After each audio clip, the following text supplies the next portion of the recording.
Hi guys, welcome back to my YouTube channel. My name is Sikelelwa Nofamela for those who are new, because I see there are newbies. Please comment down below if you're new and maybe introduce yourself. And I don't want to say, tell me why you are subscribed, maybe your expectation or why you even subscribe, but I think I'm gonna let you do that. So please tell me in the comment down below why you subscribed, if you are seeing this video, maybe your expectation. I know I've been inconsistent, but pregnancy is really hard, you guys.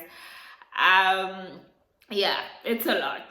And I have a video actually of a curry that I did with friends that I'd like to put up, but like the editing and all of that is becoming a bit too much, especially because I took it with a different device and now I need to put it on a different device so I can edit it and but anyway, that will soon be over because I'm gonna be a mom of two very soon.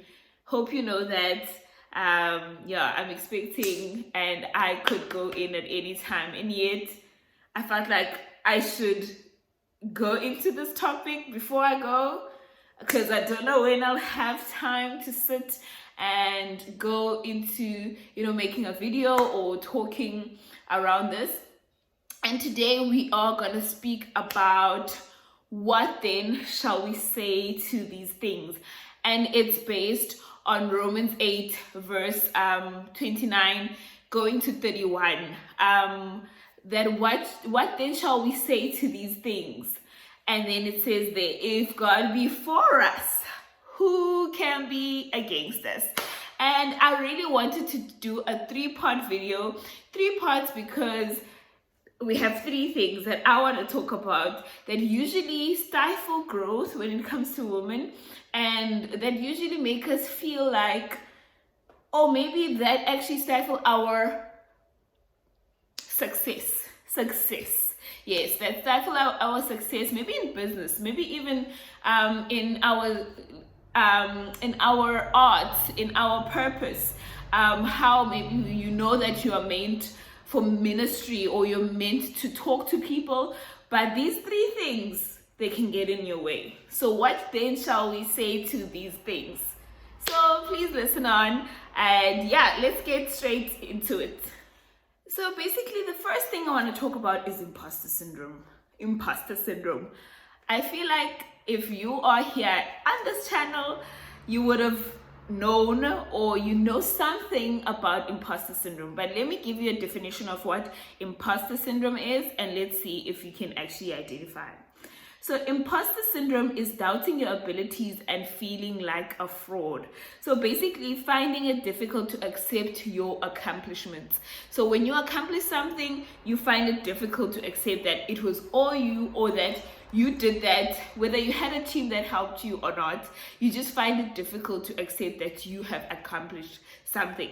That is a sign that you might be feeling a bit of an imposter. So you're feeling a bit like you don't deserve to have certain things, or you don't deserve that accomplishment. So when we executing our goals, if you remember, when I did the vision board video, we spoke about our visions, we spoke about writing down our goals. Once we get to executing, that's when the imposter syndrome likes to come up. It's because obviously you're trying to get somewhere and you're starting to see some results, and once you start seeing some results, then you feel like another step, another thing comes in to threaten you, as if like you're not good enough, as if somebody's gonna find out your qualifications and they're gonna find out that you're actually not qualified for the job, even if you are qualified for the job. How crazy is that? So imposter syndrome is really affecting us as women, because like even the way we were raised, like sometimes you don't even want to take compliments. Like when somebody compliments, oh, you look nice today, and then you're like, nah, or your dress looks nice, and you're like, oh, it was cheap or something. Someone's like, dude, I wasn't saying anything about the price. I was just saying that your dress looks nice. Say thank you, you know? So definitely that's what imposter syndrome. So basically doubting your accomplishment. And if this is the case, then you can understand why imposter syndrome is so dangerous for our purpose. So if you already feeling like you're an imposter, or you're feeling like you don't deserve your accomplishments, or you are doubting them, you can't live in them, you can definitely understand then why it's dangerous for our purposes, for our success, for where we want to see ourselves, for the progress, because you won't believe the things that are coming to you. And if you don't believe the things that are coming to you, you might even want to stop. So that's what happened to me last year. Actually, I experienced hectic imposter syndrome, especially with my business, when my candles were selling well, and it's in the peak of success where everything is going really good, and I would actually feel like stopping all of a sudden. It's not because I'm tired, it's not because things are not going well, it's because they're going too well. And suddenly I make excuses like, nah, I don't think this is for me. And people are like, I don't understand. What do you mean it's not for you? And I just feel like, let me just stop before like somebody finds out that I don't know what I'm doing, or that I don't know what though. So actually, imposter syndrome doesn't even have a basis. So it's actually a lie that your brain tells you. So we are here to accomplish these things that are inside of us. And so if imposter syndrome is the thing that is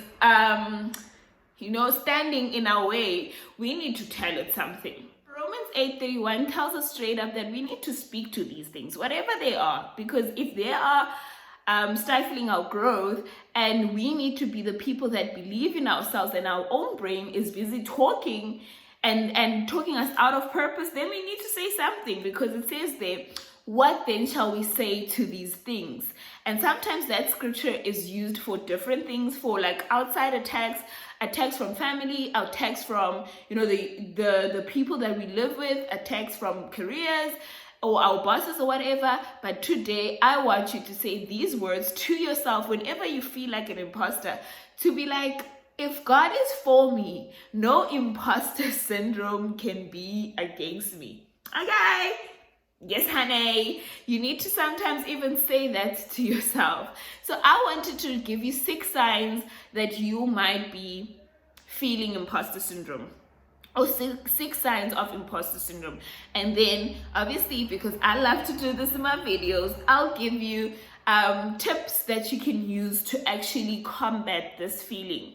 So I'll give you 6 signs to look out for. Just write them down and just check if you are not experiencing these 6 signs. And then at the end, your girl is always hooking you up. So here are the 6 signs of imposter syndrome. Sign number 1, being afraid to be outed as a fraud.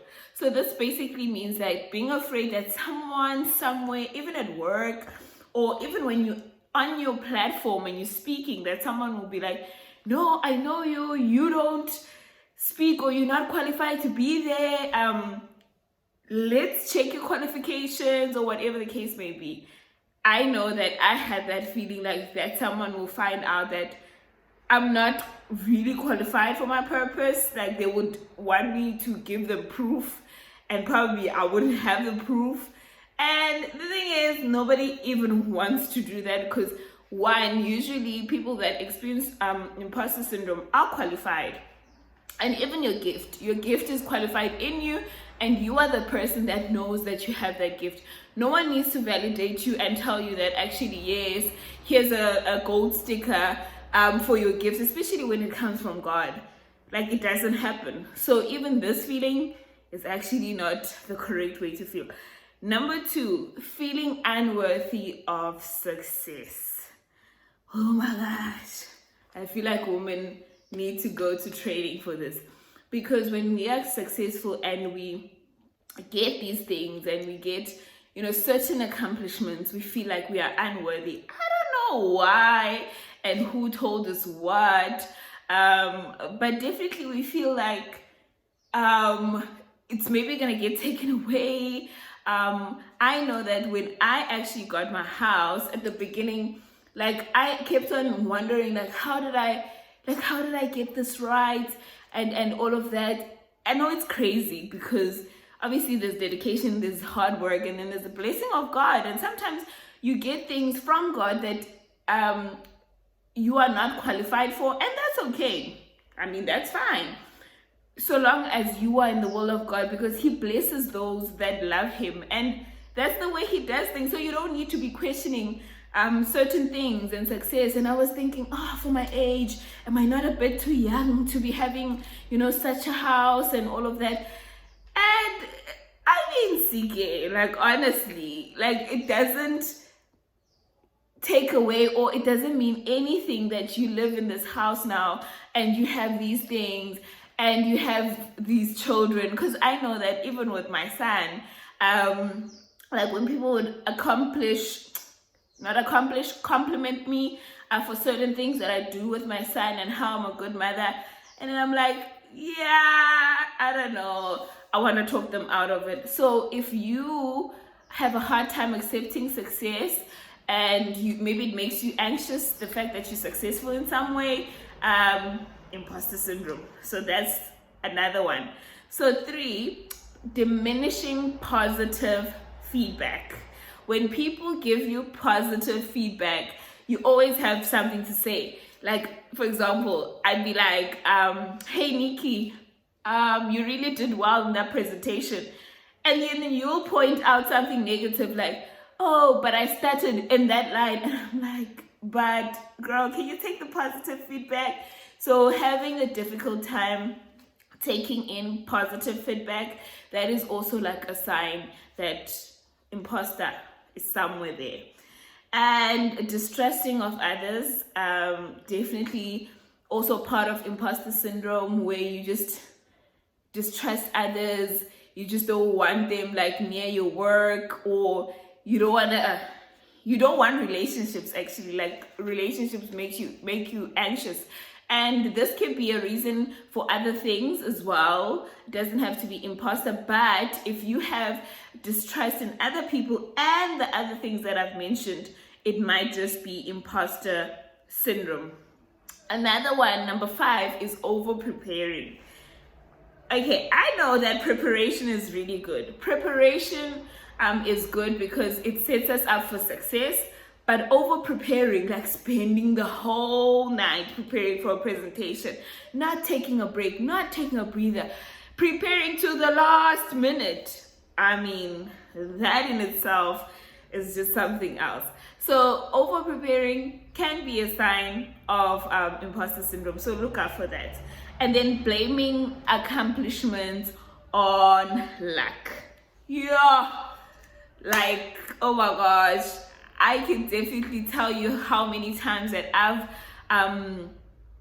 blamed my accomplishments on maybe luck or blessings or whatever, and not taking in, not to say that we are not blessed in that way, or we talk highly of ourselves, like super highly.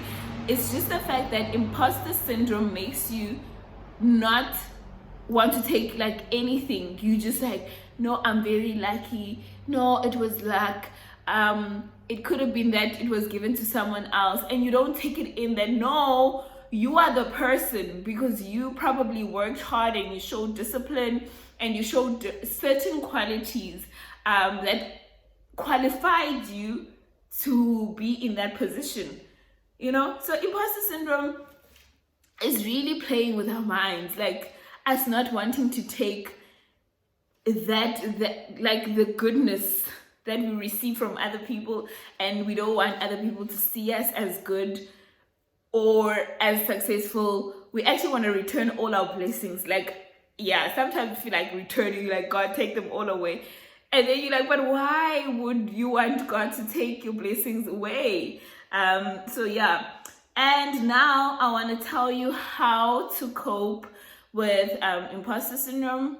So I'm going to be giving you just quick tips. We're not going to discuss them because I want to tell you something at the end of this video. But let's go into them. Be kind to yourself. That's so important. how to cope, because you can feel so bad for not being able to take it in, but you need to be kind to yourself and also know the signs, research and know the signs so that you know when you're being under the spell of imposter syndrome, if I can say it like that. So when you're under the spell of imposter syndrome, you can know, okay, yeah, it's imposter speaking now, or it's imposter taking over, and that would help you.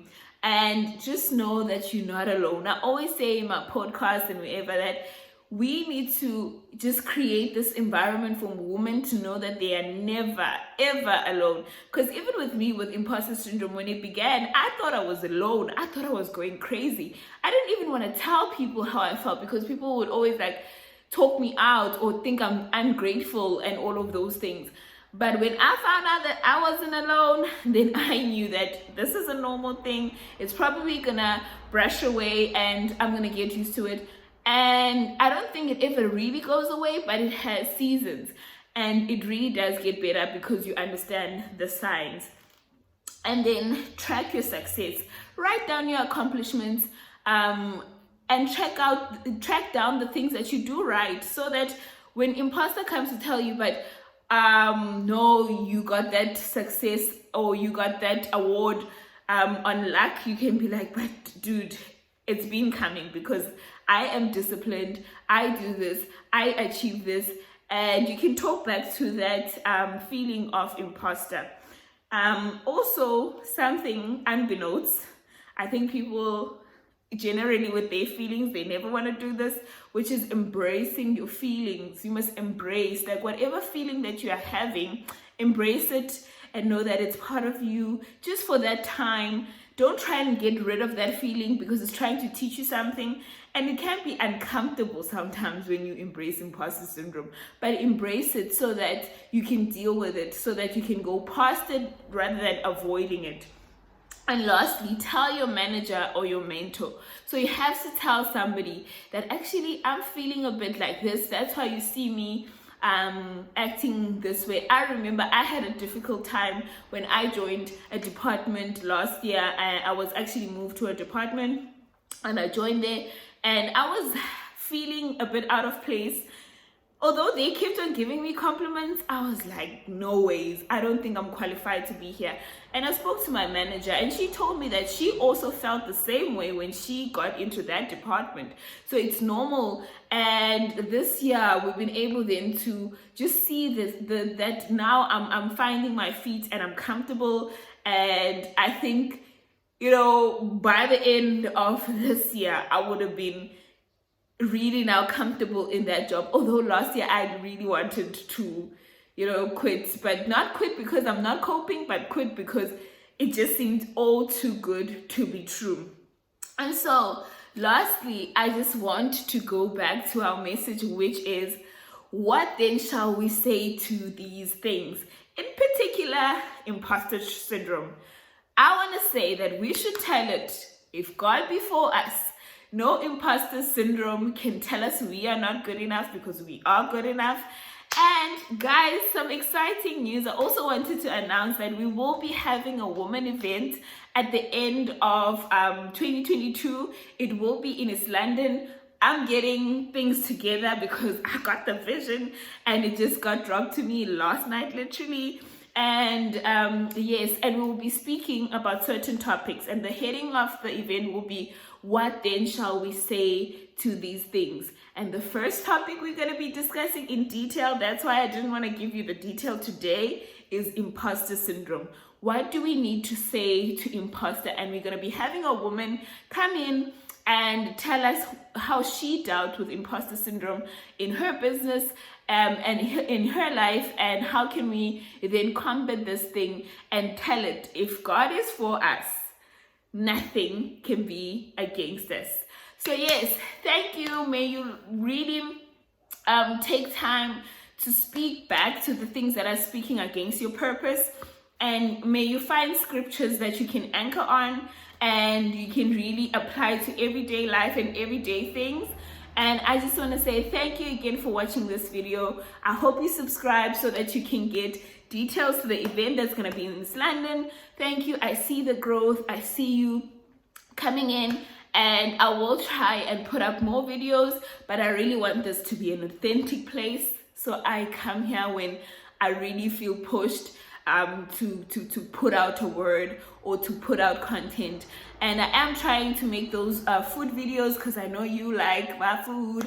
And for now, you can go to my Instagram page at My Kitchen with CKN, and then you can look at recipes there. But I will try and put out more content, and maybe when I come back, I'll be a mommy of two. Bye.